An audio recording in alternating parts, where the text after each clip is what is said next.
Olá, sejam muito bem-vindos. Hoje vamos embarcar numa viagem, mas uma viagem para dentro, para a arquitetura da mente humana. Já alguma vez pararam para pensar como é que o nosso cérebro constrói a realidade que a gente vive todos os dias? Pois é precisamente isso que vamos descobrir juntos.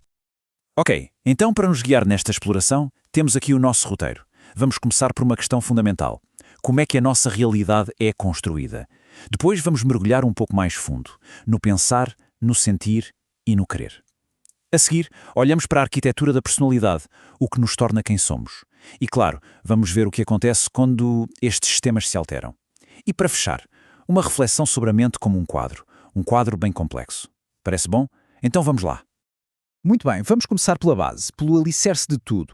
Não é? Como é que o cérebro pega num monte de dados brutos de informação sensorial e transforma tudo isso na experiência consciente, na nossa realidade. Parece quase um truque de mágica, mas é ciência pura. Então, a grande questão é como é que o cérebro constrói a realidade?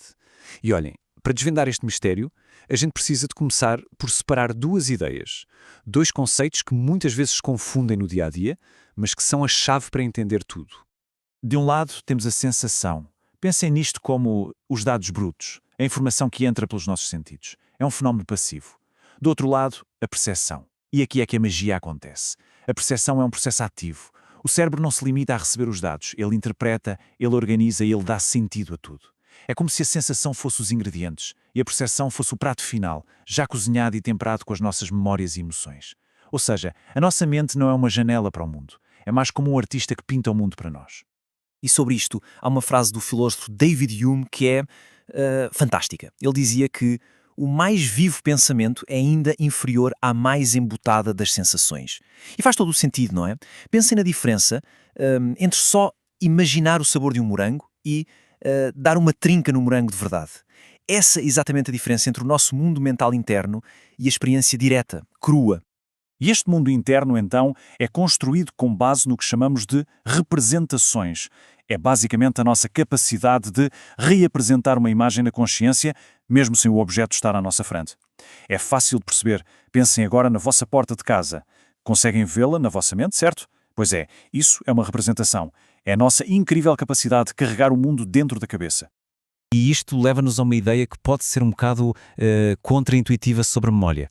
A gente tende a pensar na memória como uma espécie de disco rígido, um vídeo que grava tudo fielmente, certo? Mas não é nada disso.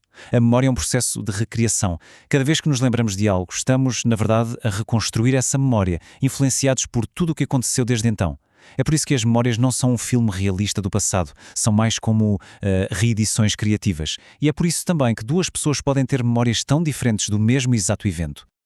Ok, já percebemos como a mente constrói a realidade e como a recria através da memória. Agora vamos um nível mais fundo. Vamos olhar para a maquinaria interna que nos move, o pensar, o sentir e o querer.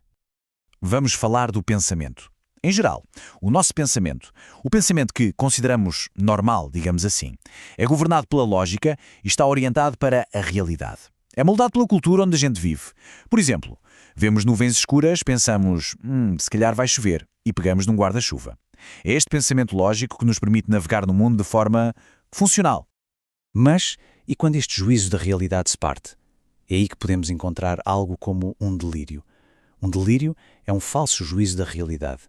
Mas o que é realmente impressionante aqui não é só o facto de ser uma convicção falsa, é que ela é mantida como uma certeza absoluta.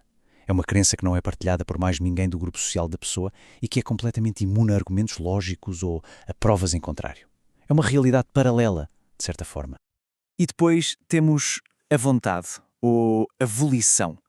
O que é que nos faz agir? O que nos impulsiona? Bem, não é uma coisa simples. A vontade é uma dimensão super complexa da nossa mente que mistura instintos, afetos, pensamentos, envolve avaliar, julgar, decidir, tudo isto com base nos nossos valores, nos nossos princípios. É, no fundo, o motor das nossas ações, desde levantar da cama de manhã até perseguir um grande objetivo de vida. Então, vamos recapitular.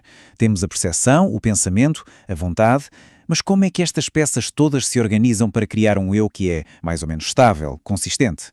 Bom, isso leva-nos diretamente à arquitetura da personalidade. E o que é personalidade, afinal?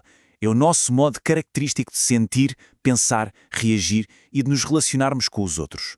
É um conjunto integrado de traços que combina as nossas tendências, digamos de nascença, com as experiências que vamos acumulando ao longo da vida. É, no fundo, a nossa assinatura psicológica. A psicologia moderna, para tentar organizar isto, usa modelos baseados em traços, como o famoso modelo dos 5 grandes, o Big Five. Este modelo identifica 5 grandes domínios da personalidade. E o que é realmente interessante é que estes traços parecem ser bastante estáveis e consistentes em diferentes culturas por todo o mundo. O que sugere que talvez exista uma estrutura de personalidade que é de certa forma universal. Muito bem, até agora falamos da arquitetura, digamos típica da mente. Mas o que é que acontece quando estes sistemas mentais se alteram, quando funcionam de uma forma diferente? É aqui que entramos no campo da psicopatologia. E atenção, este é um ponto fundamental. A psicopatologia não é uma realidade à parte, não é uma coisa completamente diferente do normal.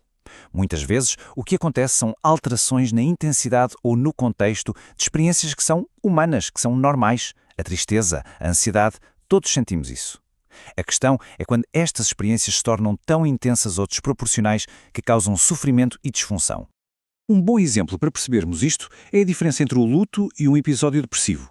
Ambos envolvem tristeza, certo? Mas são experiências muito diferentes.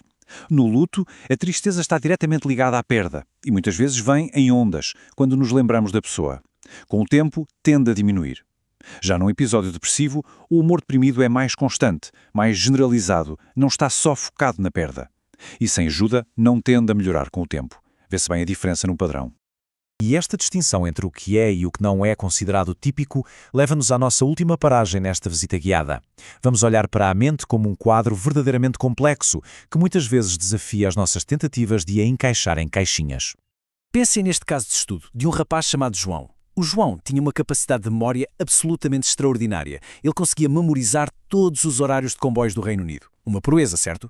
Mas ao mesmo tempo, ele tinha imensas dificuldades na interação social, em perceber as regras não escritas de uma conversa. Isto mostra-nos como a mente pode ser um puzzle de habilidades e desafios, tudo na mesma pessoa.